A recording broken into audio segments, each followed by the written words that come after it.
Bonjour les amis, aujourd'hui on va rester très très proches parce que ça va être intense. Allez, venez.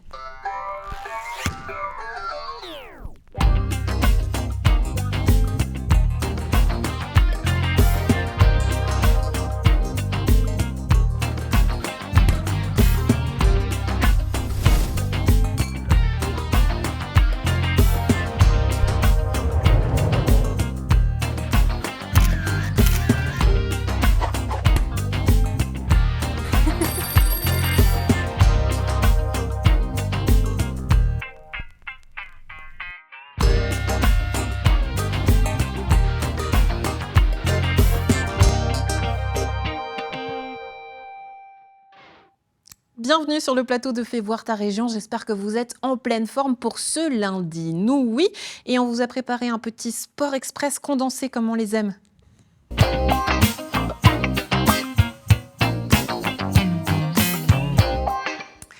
Côté sport, c'était un week-end de derby, de défaites et d'un final à couper le souffle. Le week-end a été animé sur les terrains de la région nyonnaise entre choc de deuxième ligue, frustration et un finish de folie côté handball. Retour sur une actualité sportive du Tonnerre avec Samir Abid. Beaucoup d'actions ce week-end dans le district de Nyon. On vous résume les principaux résultats. On commence avec un parfum de derby du côté de Prangin, où la deuxième ligue retrouvait les Abériaux. L'affiche avait de quoi attirer la curiosité. Prangin Sport face au FC Gland, avec un contexte particulier puisque l'entraîneur de Gland, Florian Sinani, n'est autre qu'un ancien de la maison pranginoise. Il y a encore 9 mois, il dirigeait cette même équipe de Prangin qui compte dans ses rangs son petit frère Jimmy Sinani. Après, ce côté spécial, il disparaît. Moi, on voulait gagner et c'était au-delà du contexte, c'était la volonté de lancer notre saison. Mais oui, c'était spécial. J'ai joué contre mon frère, j'ai joué contre des amis. Je pense qu'il n'y a que dans notre foot régional que tu retrouves ça, donc c'est cool, ça c'est cool. Oui. De quoi ajouter une touche d'émotion à la rencontre, suivie par un public venu en nombre pour encourager les deux camps. Sur le terrain, les débats ont été équilibrés, mais à l'arrivée, ce 1 partout laisse un goût d'inachevé. Les uns comme les autres auraient voulu plus, mais personne n'a réussi à prendre le dessus. On a retrouvé un petit peu un bon 11 de départ. On a une prépa très courte. Par rapport à notre situation, je suis content de ce match. J'ai vu des très bonnes choses. Au-delà du contexte, c'est un néo-promu. Nous, je pense qu'on a des ambitions qui sont plus hautes que le maintien. En tout cas, ce sont les miennes, celles des joueurs aussi. Et ça, c'est très important de dire, c'est que c'est celle du groupe. Du moment qu'on mène, à ce moment-là, on ne doit plus encaisser. Et ça, il faut vraiment qu'on règle ces petits détails-là qui n'ont pas été bons ce soir.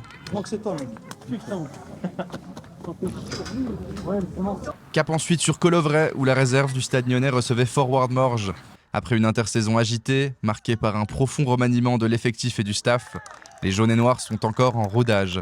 Et ça s'est ressenti sur le terrain, avec une deuxième défaite consécutive. Score final 3-2 pour les Morgiens, grâce notamment à un doublé signé Nika Mogou. Pour la réserve nyonnaise, le chantier reste ouvert, mais il y a déjà quelques bases de jeu à consolider. Dans la même veine, Genolier-Bonien jouait également à domicile face à la réserve du FC Bavois. Et c'est peut-être le scénario le plus cruel du week-end. Les hommes de Xavier Heurstrasser avaient le match en main, solide, appliqué, plutôt confiant. Mais voilà, dans les 2 dernières minutes, tout s'est effondré. 2 buts encaissés coup sur coup et au tableau d'affichage, un revers 3-1 difficile à avaler. Preuve, s'il en fallait, que la moindre baisse de concentration se paie cash à ce niveau. Frustré du match parce que comme cette deuxième mi-temps, on ne doit pas la perdre. Là, on prend 2 buts sur cette deuxième mi-temps qu'on fait quand même, je pense, un jeu supérieur à eux. Je pense que notre gardien, il va juste chercher les 2 ballons dans le but et il n'a pas touché trop d'autres ballons. En jouant au foot, les occasions, elles vont rentrer, donc je suis très confiant. Et pour finir, on change de discipline avec le handball. Le HBC Nyon disputait son premier match de championnat à l'extérieur en déplacement à Viège.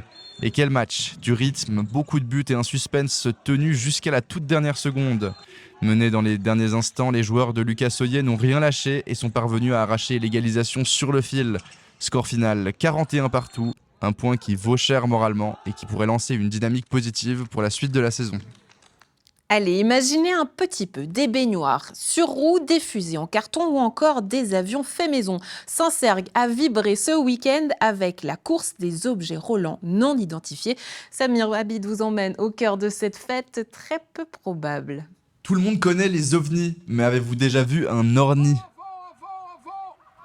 L'orni, c'est une course d'objets roulants non identifiés. Le but du jeu, c'est d'avoir au moins 3 roues, une direction, des freins et puis le plus original, quoi. Que ça soit rigolo, quoi. Cette année encore, l'événement est organisé par les Amis de Saint-Sergue avec le soutien du Motoneige Club. Avec plusieurs amis et plusieurs associations de Saint-Sergue, on a décidé de faire une course à savon, mais au lieu de faire sur la route, on fait sur les pistes de ski.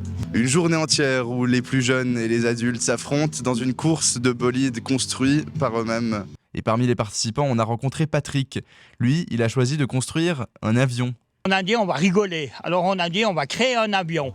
Et puis sur cette idée-là, avec 3 roues, on a essayé, on a testé, c'était faisable. Mais au niveau de la vitesse, il n'y a pas assez de volume pour de la direction. Alors on s'est dit, on va se faire plaisir, on va montrer ce que notre avion peut faire. Le reste, c'est que du bonheur. Il n'y avait aucun risque qu'il s'envole cet avion ? Alors, on a une autorisation, en guillemets, de Prangin, éventuellement, mais Genève et Payerne n'ont pas voulu. Mais voilà, c'est l'anecdote rigolote. Mais non, ils ne voulaient pas s'envoler, non. Son engin attire tous les regards au départ, et peu importe le chrono, l'essentiel est de faire rire et d'impressionner. C'est ça l'esprit de l'Orny. Une bonne dose de créativité, une ambiance de village et beaucoup de bonne humeur. Ici, on ne vient pas chercher la vitesse, mais le plaisir de partager un moment ensemble. C'est de se retrouver au début de nos années d'enfants, où on faisait des descentes en caisse à savon, l'hiver en bob, à neige, avec les pieds derrière. Et c'est ce moment d'adrénaline qu'on avait par rapport aux enfants. Et puis on s'est dit, allez, même après 70 ans, on est quand même encore des enfants, alors on y va. Du plaisir à descendre, la descente est cool, la piste est sympa, et puis pour les grands et les petits, c'est sympa, quoi. Donc le gagnant, c'est vraiment le plus rapide ou il y a aussi un prix qui est décerné au plus original, celui qui a tapé dans l'œil du public? Alors le gagnant, c'est celui qui a le meilleur ton. Et il y a un prix original qui va être décerné. Et il y a un prix aussi le plus malchanceux. Alors l'année prochaine, on va refaire. On aimerait bien faire aussi, c'est un projet de faire en hiver sur les pistes de ski. C'est notre projet, mais pour l'instant, on n'arrive pas à trouver la neige au bon moment, quoi.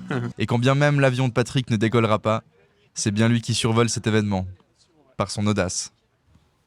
Et oui, on se réjouit de retrouver Patrick l'année prochaine. Moi, c'était mon coup de cœur de ce lundi. Au final, peu importe qui gagne, l'important, c'était l'insouciance et la descente. Tout ce qu'on aime. On termine avec un petit mot pour les pirates de Rive qui étaient en fête ce week-end. Merci à Jacques Anhart pour ces images. Le mythique radeau a soufflé ses 60 bougies, 6 décennies de fêtes, de musique et beaucoup de rhum. Avec tout ça partagé dans une ambiance conviviale et festive. Bon anniversaire à tous ces moussaillons. C'était tout pour ce lundi, ce Sport Express. Ce soir, on se retrouve au Conseil de Nyon en direct, notamment sur Internet, mais aussi à l'antenne. On se retrouve, nous, demain pour encore plus de politique, plus de sport encore. Et puis mercredi, Fais voir ta région sera de retour. Une émission sur la santé dans l'apprentissage pour les jeunes. Ciao, ciao, belle suite de programmes.